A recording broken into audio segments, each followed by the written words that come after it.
જય ચામુંડામાં જે કોઈ પણ લોકો આ વિડીયોને જો લાઈક કરે એને હંમેશા ખુશ રાખજો અને તેના ઘરમાં પૈસાની અને અનાજની ક્યારેય કમી ન આવવા દેતા। તો મિત્રો આપણે આજની મહત્વની માહિતી જાણીએ એ પહેલા તમને બધાને મારા તરફથી જય માતાજી। કુળદેવી માં તમને હંમેશા ખુશ રાખે। વિડીયોમાં આગળ વધતા પહેલા કોમેન્ટમાં જય માતાજી જરૂર લખી દેજો કે જેથી કુળદેવી માની કૃપા તમારી ઉપર હંમેશા રહે।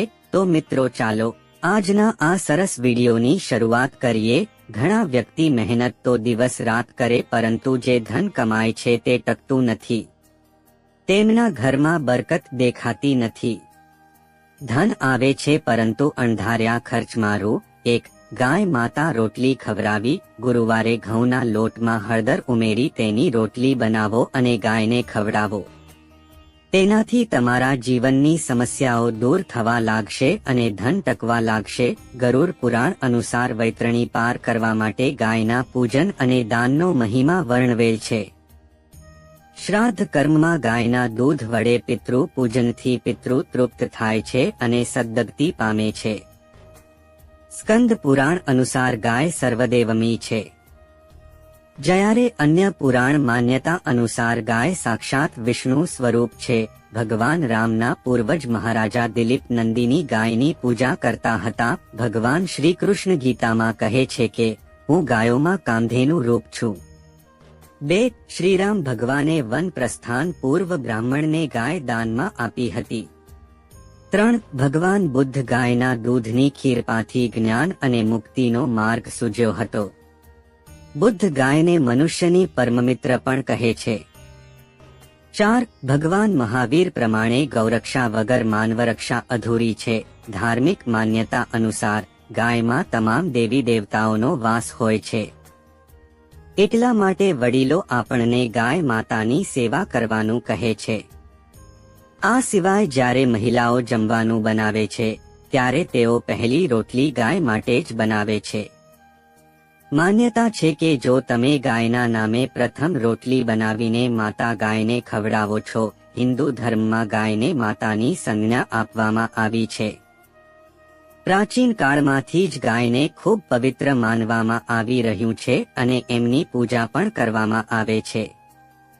ગાયની પૂજા અને સેવા કરવાથી ઘણા પ્રકારના પુણ્યની પ્રાપ્તિ થાય છે। ગાયમાં તમામ દેવી દેવતાઓનો વાસ માનવામાં આવે છે। એવામાં ગાયને રોટલી ખવડાવવાથી તમામ દેવી દેવતાઓને પણ ભોગ લગાવવામાં આવે છે।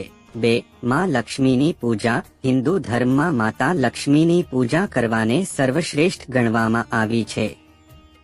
તેનાથી આર્થિક તંગીથી છુટકારો મળે છે। ધનના દેવીની પૂજામાં લાલ ફૂલ અર્પણ કરવા જોઈએ। હિન્દુ ધર્મમાં માતા લક્ષ્મી ધન, વૈભવ અને સમૃદ્ધિનું પ્રતીક માનવામાં આવે છે। માતા લક્ષ્મીની કૃપાથી ઘરદુકાનની તિજોરી ભરેલી રહે છે। માતા લક્ષ્મીને ધનની દેવી કહેવામાં આવે છે, માટે માતા લક્ષ્મીની પૂજાથી માત્ર આર્થિક સંકટ જ દૂર નહીં પરંતુ ધન લાભ પણ થાય છે। પંડિત ઇન્દ્રમણી ઘનશ્યાલ અનુસાર આમ તો માતા લક્ષ્મીની દરરોજ પૂજા કરવી જોઈએ, પરંતુ 3 હનુમાનજીને ભોગ ધનની સમસ્યાઓ દૂર કરવા માટે પીપળાના પાન પર રામ નામ લખી હનુમાનજીના મંદિરમાં રાખો। સાથે જ હનુમાનજીને ચણાના લોટની મીઠાઈનો ભોગ ધરાવો। હનુમાનજી ભગવાન શિવના 11મા અવતાર રુદ્રનું સ્વરૂપ માનવામાં આવે છે, જે અત્યંત બળવાન અને બુદ્ધિમાન છે। 4 ધન લાભ માટે નિયમિત રીતે વિધિ વિધાનથી ઘરમાં કંકધારા સ્ત્રોત કરવો, તેનાથી માતા લક્ષ્મી પ્રસન્ન થાય છે અને ધન લાભના યોગ સર્જાય છે।